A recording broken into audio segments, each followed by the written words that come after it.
G'day, my name's Jamie Hazelden and I've been travelling this great country for many years, and what I want to share with you is the great places that I've been to and the places that you can only imagine of getting to. I want to show you and introduce to you some of the colourful characters, sit round a campfire and reminisce and talk about the journey and the places that we're going to go to. So come along with me as I share this journey with you.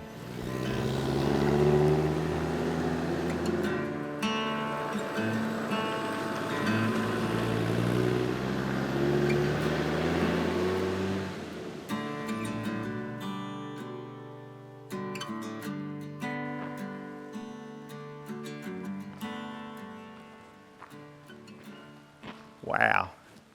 You know, you get to some absolutely amazing places, especially when you're traveling around the place. Now, we're not too far away from Bushman's, but we're out at a place called Mount Me or Dagula. We're actually on the Dagula Range. This place is called the Gantry.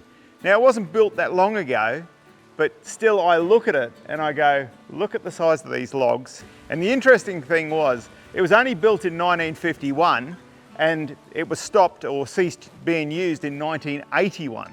This is where they made or cut the logs for the Hornybrook Highway, which is joining Clontarf to Sandgate, which was just over 2.6 kilometres. So that's a long old bridge, the wooden old bridge, and you might have travelled across it if you're as old as me, but because they've built another one right beside it now. You see people fishing on it and all that sort of thing these days.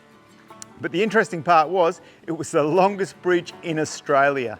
But I'm just looking around this place and it's just incredible. The logs, you can see the wheels, you can see how they actually must have put the logs into here because it's a sawmill. But I'm just not sure, because I haven't found any information on how they got them here. Now, I know there was a train line that come from out at Kilcoy Way. So hopefully we can find a bit more information on that side of things. But this is the start of our adventure. And we're going to be going through Mount Me. We're going to go and find some of the tracks around in here and just scope out this whole place. But I want to sort of head more south down to Mount Glorious and that, but trying to stay on dirt roads and find some tracks in between. But I'm going to go and take a bit more of a look around here because it's really quite amazing. So it's a place you can actually come to for a weekend or a week of traveling through sort of thing. So amazing. Well, it's not the best day. We've got a bit of weather come in, so it's a bit rainy and wet. But just up here, I'm pretty sure we're going to start onto the dirt roads. Now, first thing I want to do is drop my tyre pressure. So I'm going to pull up somewhere around here. Oh, there's dirt roads up there. So I'm going to pull up around here and I'm going to drop my tyres down because I'm sitting around about 38-40 at the moment. It's always an interesting factor. I don't know if you've been out with your mates before and you let them tyres down and you watch them, they undo the cap and they sit it in their mouth. You know what I think about when they do that? How many dogs have been near them wheels? You can think of it from there. But I'm just going to drop my tyres down. I'm going to drop them down to about 30 pound because it's a bit of a, look, I reckon the tracks are going to be a bit greasy because it's raining, it's wet. So we'll start there and we're going to take them down further as we get onto some hard tracks.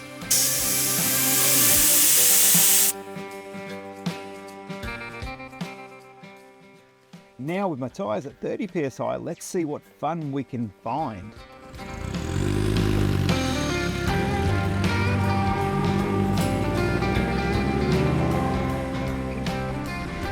So we've hit the dirt and we're just heading down to the falls that are down here. Now we're not going to get no specky views today. We've got a lot of cloud cover. But it'll be interesting just to see what we've got in the falls down here. So that's where we're heading.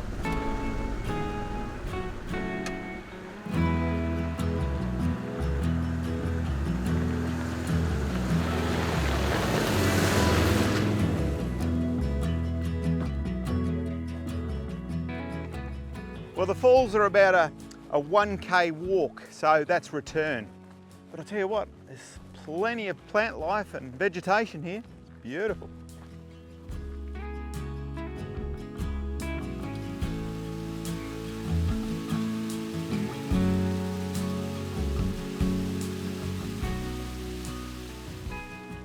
Well, we've made it to Bull Falls. and we were just following a couple of tracks, and what a beautiful little swimming hole we got here. Now, I can only imagine it in summer because it's winter now and it's a miserable day, so it's going to be absolutely freezing, but to come down here after the walk in, have a dip, and off you go again. How good is this? Have a picnic, whatever. It's a beautiful little spot. Well, it's time to go and discover what else is around the area. We're going to go and see if we can find some of the tracks off the normal roads. So we'll go and have a look.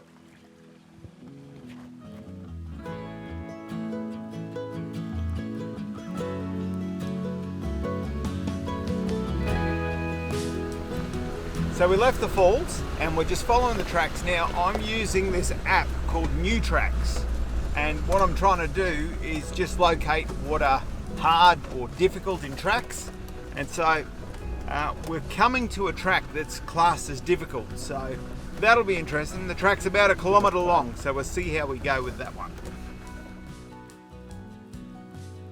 Something you've got to keep in mind with apps like this is everybody's level of experience is different.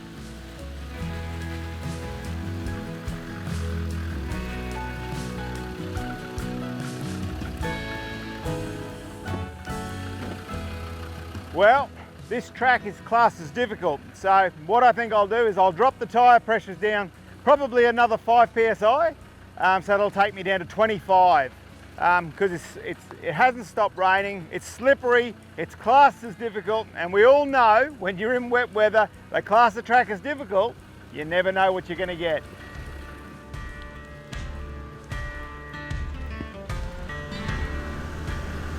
I think one of the most important parts is your tyre pressure, whether it is easy or hard, especially when it's a bit greasy like this. It does make a big difference. Slowly climbing.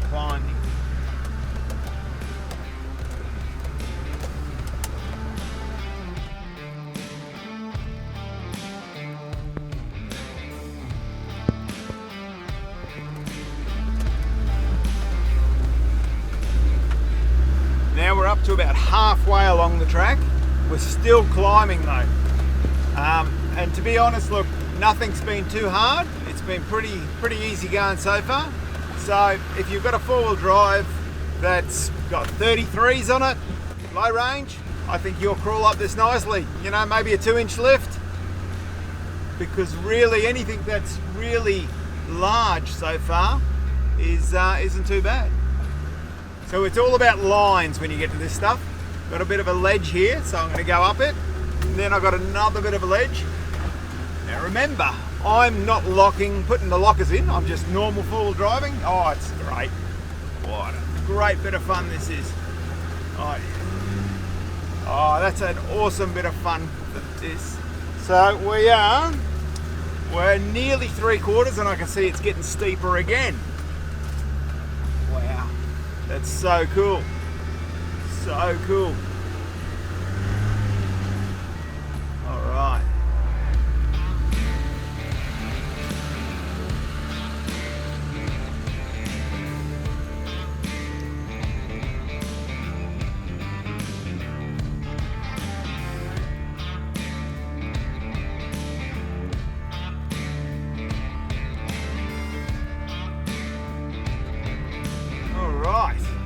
Here we go, up the steep part. I'll have to give it a bit. Oh, yep. Nothing too glamorous. Bit of fun. Nice. And to think you can do this track backwards and forwards, so it's going to be just bumpy and steep going down. But at the moment, I've just sat in first gear, low range. Put my foot down a couple of places, but not too much. And we've just crawled up. How good is that? All right, I think we're just about out now, just round this corner.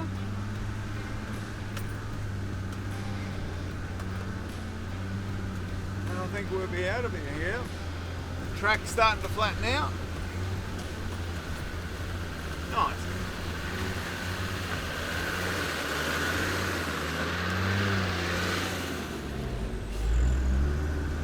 Oh. I always find it interesting, like I'm just coming up to a big mud puddle and it's smack bang in the middle of the road. I can't get down on the left hand side, there's a track around to the right, so I think I'm going to take that, because I mean, I don't need to go through it if I can get round it without making new tracks, of course. It's the best way to get through, but by looking at that, I'm going to have a drop in, or I'm going to try and get around some more trees. I'm just going to do it in normal four-wheel drive, low range. Well, it's a fair old drop down there, but this is smack bang in the middle of the road, so oh, I can feel me sliding now.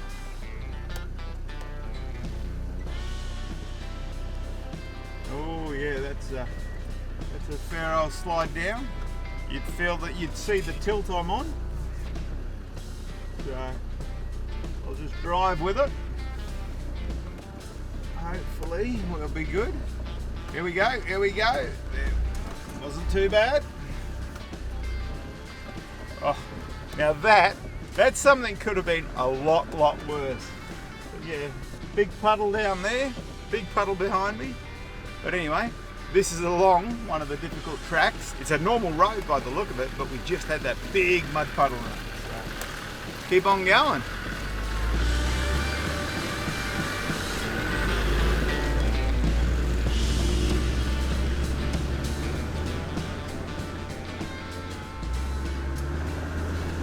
Now I've just come down one of the difficult tracks on this app, and it didn't look too bad, you know, it looked a bit slippery, but now I've got to come back up it, and it is very slippery. So far so good. I've been a bit crossed up a little bit, but other than that, I'm not too bad. Now one important part is, don't try and fight the track when you're on a slippery track. Now, if you're going to fall into the groove, like I'm just about to fall into one, just like that a little bit, nothing too major, just go with it. Because if you try and fight it, you're just going to, there I go, I'm sideways again. Whoa, that's pretty steep in there. We'll see how we go here.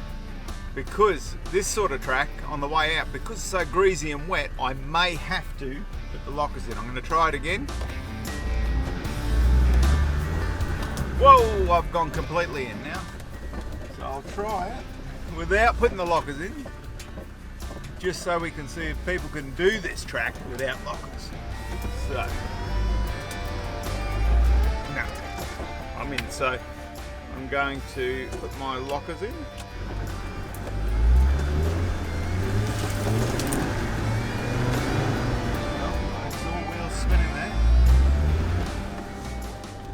Oh, it's really deep. That's why I'm diffing. I'm completely diffed out.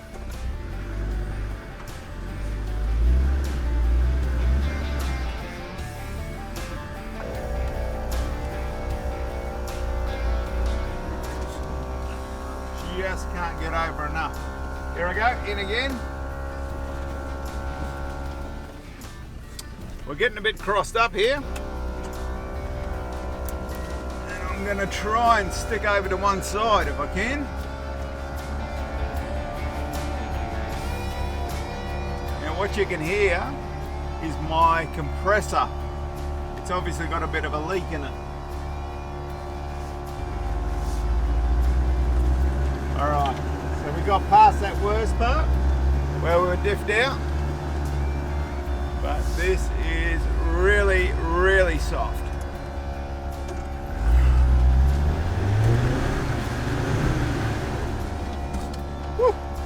Alright, this is going to be a challenge all the way out of here, by the looks of things.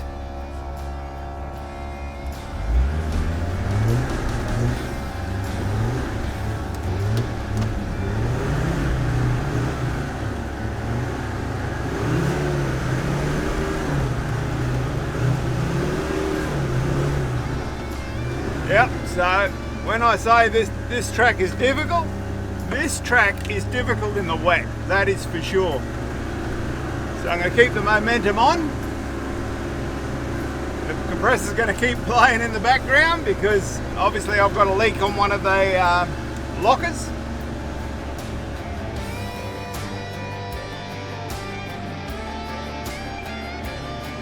Well folks, this next hill really catches us off guard. It was slippery and bumpy, and I'm in for the ride of my life. Look out! What we can't see is I'm really having to work the steering wheel and the throttle, trying not to lose momentum climbing this hill. This is really a fun Sunday drive.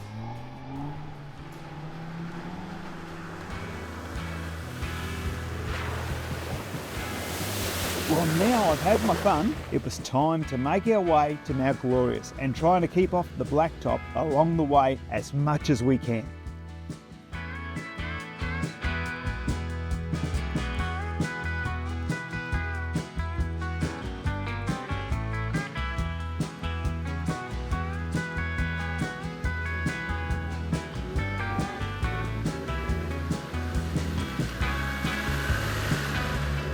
With the rain setting in for the day and the tracks becoming more and more slippery, it's time to find a camp and bunk down for the night.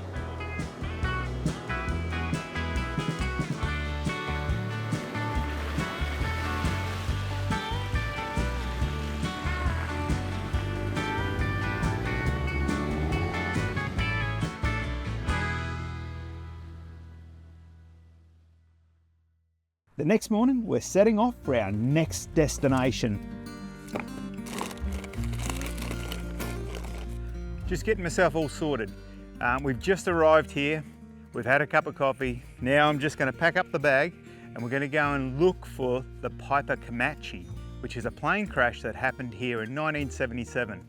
Now, I'm just packing some goodies, so we got some snacks and stuff, and I might even have a chat a bit later about what I actually carry in the bag when I go on a walk, because this walk's about 7.5 kilometres. So I'll get this done and we'll be on our way.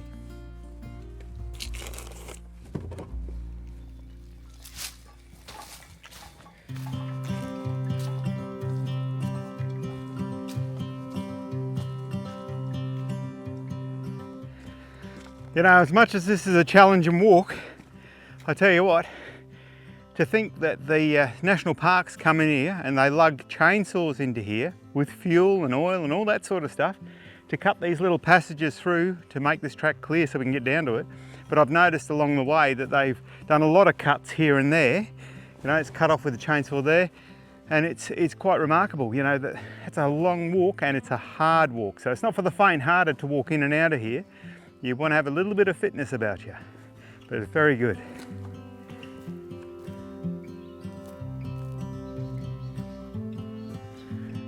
Now, I don't think this will be part of any plane crash, but I will say, I'd say they used it for the logging through here. This trail's pretty distinct, and I mean that's going to be from people walking, but further on the trail, you can see the definite that there was logging and logging tracks through here sort of thing. But I'd say that's a leftover item they left behind. But anyway, let's keep on moving along.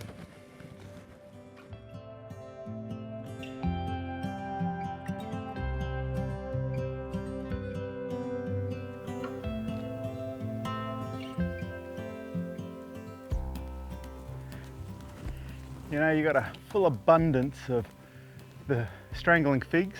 You've got elephant leaves there, the ferns.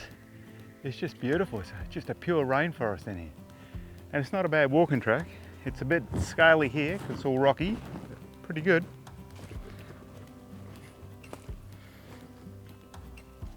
The last third of the track is a steep descent, and that's something I'm really not looking forward to on the return hike.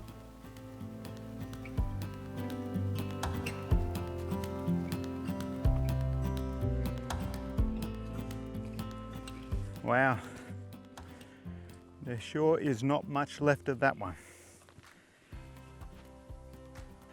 Well, I've got to say it's another sombre sight, but this plane crash happened on the 2nd of March in 1977. A 57-year-old man took off from Bundaberg and was flying down to Brisbane, but ended up stopping at Archerfield. He stopped at Brisbane, then he's sort of come back and he's tried to take off and fly again, but the weather was really bad. And what they say is that he was flying too low. And I guess this is what's happened. Well, as you can see, it's impacted a tree and this is its final resting place. You know, it's a shame. There used to be an information sheet that they used to leave in here, and you could sign and put all your information in there that you've been and visited the place. But that's not here anymore. Someone's destroyed it. And you think, why would you walk all this way in here to do that? Now, the return trip here is 7.5 kilometres, so it's a fair old walk. So it takes a bit of time. There's a lot of terrain up and down, but to come and do that, it's such a shame. But there sure is not a lot left of it here.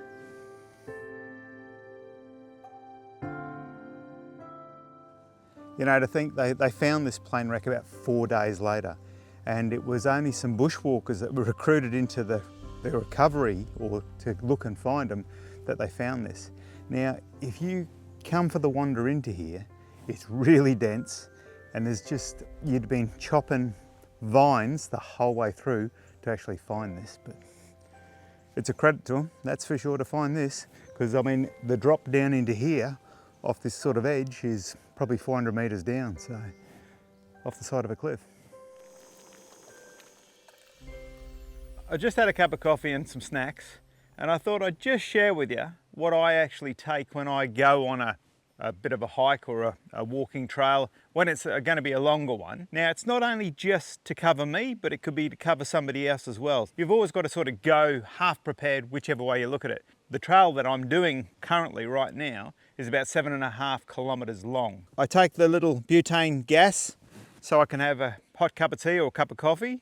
I always take a water bottle so that I've got that covered. You know, you have your sugar, I've got coffee here, I've got protein powder here, I've got some trail mix, I've got my cup, I've got another container of water, but luckily enough, right there, we've got fresh running water right through this little creek bed here, so we could have collected water here, but we weren't to know. Just a couple of snacks to take with us, just simple little things that are really important is, you know, make sure you got your sunglasses. Like, I haven't needed sunglasses today, but I've always got my sunglasses.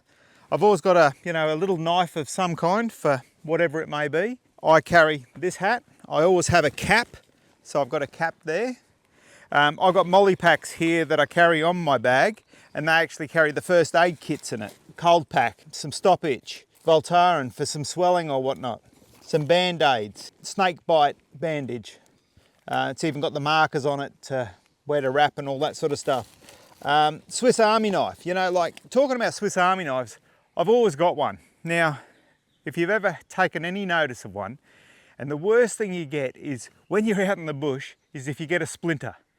You've got to try and get that splinter out. But the great part about a Swiss Army knife is it has a set of tweezers in there, which I love. You got your toothpick, you got all your other blades, but that's a super handy tool to have. I've got rescue blankets, all that sort of stuff. This is just a small kit that I put together just to carry just in case, you know, and it doesn't mean it's for me, it could be for somebody else.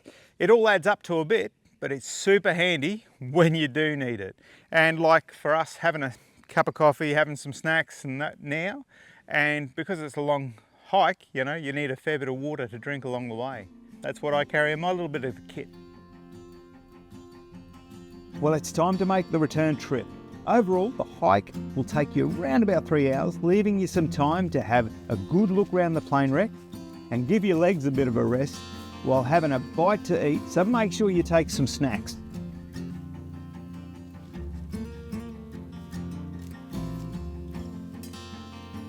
"45 minutes later, we return to the car to have some lunch, and you guessed it, a cup of coffee, before making our way to our last point of call.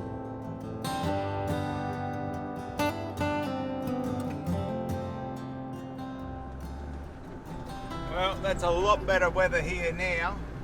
Now, what happened was we had to bunk down a day on the way to Mount Glorious because the rain was full on, and then we got on this track, and then the track come to a dead end where we couldn't go any further. So then we had to go and find another camp and pull up stumps there for the night. But we've come back now after Mount Glorious, and the weather is beautiful. Have a better look round at the outskirts of Mount Mee.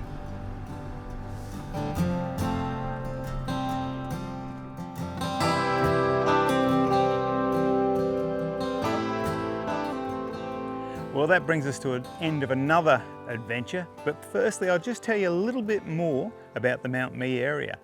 Now, Jonathan Liverland, he actually still used to have this parcel of land that's behind me, and that was back in 1870.